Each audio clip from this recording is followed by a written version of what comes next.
So what's the difference between a patch and a plug?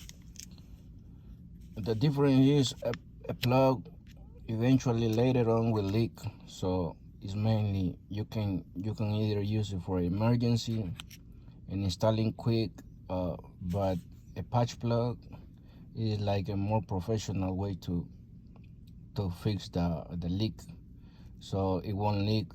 And once it's installed, it won't leak at all. So this is better. This that we use on the shop. So we don't use plugs. We just use these ones.